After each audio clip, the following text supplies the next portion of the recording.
Friends, chest workout की full efficiency के लिए पहले तो मैं आपको 5 बातें बताऊंगा जो कि आपको अच्छे से इम्प्लीमेंट करनी है, और उसके बाद सेट्स एंड रैप्स के साथ जो चेस्ट मसल की सबसे अच्छी एक्सरसाइजेस हैं वो बताऊंगा, और वो एक्सरसाइजेस करने के बाद जो आपको एक सुपर सेट परफॉर्म करना है उसके बारे में बताऊंगा। तो फर्स्ट बात ये है कि आपको अपनी चेस्ट को एक वीक में 2 बार ट्रेन करना है।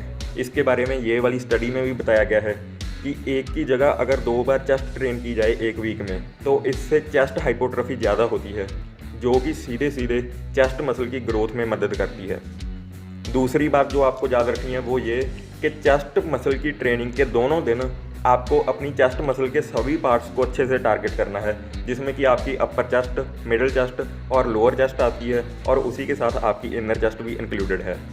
तीसरी बात आपको याद रखनी है कि आपको अपने वर्कआउट में स्ट्रेंथ बिल्डिंग एक्सरसाइजेस और जो आइसोलेटिव एक्सरसाइजेस होती हैं दोनों को इंक्लूड करना है। स्ट्रेंथ बिल्डिंग एक्सरसाइजेस वो होती हैं जिनमें कि आप हैवी वेट का यूज़ कर सकते हो और जिनमें कि आपके काफ़ी सारे मसल पार्ट्स एक साथ एंगेज रहते हैं, और जो आइसोलेटिव एक्सरसाइजेस हैं वो सिर्फ और सिर्फ आपके एक मेजर बॉडी पार्ट को ही अच्छे से टारगेट करती हैं, जिससे कि उस मसल पार्ट में अच्छे से पंप मिल जाता है। चौथी बात ये है कि चेस्ट वर्कआउट करते हुए एक्सरसाइज के बाद जब भी आप रेस्ट करें तो रेस्ट के दौरान आपको अपनी चेस्ट मसल को अच्छे से स्क्वीज़ करना है और फ्लेक्स करना है।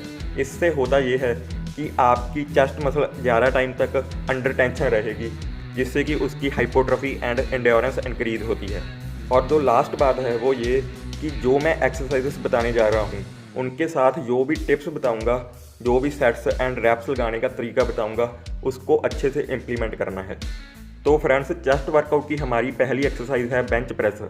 तो अगर तो आप एडवांस लेवल के बॉडी बिल्डर हो और आपकी अपर चेस्ट या फिर लोअर चेस्ट की डेवलपमेंट कम हुई है, फिर तो आपको उसी अकॉर्डिंग इंक्लाइन बेंच प्रेस या फिर डिक्लाइन बेंच प्रेस से अपना वर्कआउट स्टार्ट करना चाहिए।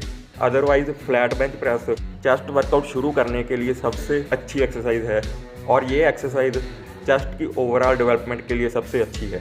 तो बेंच प्रेस के लिए आपको फुल बॉडी वार्म अप करने के बाद 4 सेट्स लगाने हैं, जिसमें कि आप लगभग 12, 10, 8 और 6 रैप्स लगाओगे, और जो आपको लास्ट वाला सेट 6 रैप्स का लगाना है उसके साथ आपको ड्रॉप सेट परफॉर्म करना है, जिससे मतलब है कि वो वाले 6 रैप्स लगाते ही उसके बाद बिना रेस्ट किए वेट को थोड़ा कम करके और 5 से 6 रैप्स लगाने हैं। तो इसके लिए आपको एक सपोर्टर की मदद तो ज़रूर लेनी चाहिए। तो बेंच प्रेस के सभी सेट्स के सभी रैप्स आपको पूरी तरह से कंट्रोल्ड मैनर में और स्लो स्पीड पर परफॉर्म करने हैं। चेस्ट वर्कआउट की दूसरी एक्सरसाइज है इंक्लाइन डंबल प्रेस। तो इस एक्सरसाइज के आपको 3 सेट्स परफॉर्म करने हैं 10, 8 और 6 रैप्स के लिए, जिसमें कि हाँ आपके 1 या 2 रैप्स ऊपर या नीचे भी हो सकते हैं। इंक्लाइन डंबल प्रेस आपकी अपर चेस्ट मसल को अच्छे से टारगेट करती है, और बारबल से इंक्लाइन बेंच प्रेस लगाने की तुलना में इंक्लाइन डंबल प्रेस में फुल रेंज ऑफ मोशन का यूज़ करना आसान होता है। तीसरी एक्सरसाइज है केबल फ्लाइज।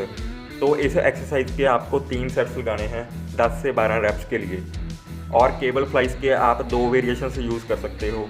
एक तो है नीचे से ऊपर की ओर इस तरह से केबल फ्लाइज लगाना, जिससे कि आपकी अपर एंड इनर चेस्ट मसल को टारगेट होती है, और दूसरी है ऊपर से नीचे की ओर इस तरह से केबल फ्लाइज लगाना, जिससे कि आपकी lower and inner chest muscle target होती है। केबल फ्लाइज की इन दोनों वेरिएशंस को आप एक मंथ बाद बदल सकते हो, मतलब कि एक मंथ के लिए आप नीचे से ऊपर की ओर केबल फ्लाइज लगा सकते हो, और अगले मंथ चेंज करने के बाद ऊपर से नीचे की ओर इस तरह से केबल फ्लाइज लगा सकते हो। केबल फ्लाइज लगाते वक्त अपने पैरों की पोजीशन इस तरह से रखिए जिससे कि आपको बैलेंस करने में आसानी होगी। लास्ट एक्सरसाइज है हमारी एक सुपर सेट, जो कि आपको 3 बार परफॉर्म करना है, और इस सुपर सेट की शुरुआत आपको करनी है फ्लैट बेंच पर डंबल फ्लाइज लगाकर। डंबल फ्लाइज लगाते वक्त आपको फुल रेंज ऑफ मोशन का यूज़ करना है, और इस एक्सरसाइज के आपको 10 से 12 रैप्स लगाने हैं। तो डंबल फ्लाइज के 10 से 12 रैप्स लगाते ही आपको सुपर सेट की दूसरी एक्सरसाइज शुरू करनी है बिना रेस्ट किए। तो सुपर सेट की दूसरी एक्सरसाइज है डायमंड पुशअप्स, जो कि आप सुपर सेट को 3 बार परफॉर्म करते वक्त डंबल फ्लाइज लगाने के बाद जितने रैप्स लगा सकते हो डायमंड पुशअप्स के उतने लगाने हैं। अगर डायमंड पुशअप्स लगाना ज़्यादा मुश्किल लगता है तो फिर आप अपने हाथों को इस तरह से नज़दीक रख के सिंपल पुशअप्स परफॉर्म कर सकते हो। सुपर सेट का बेनिफिट ये होता है कि आपकी मसल अच्छे से पंप हो जाती है और उसी के साथ मसल एंड्योरेंस भी इंक्रीज़ होती है।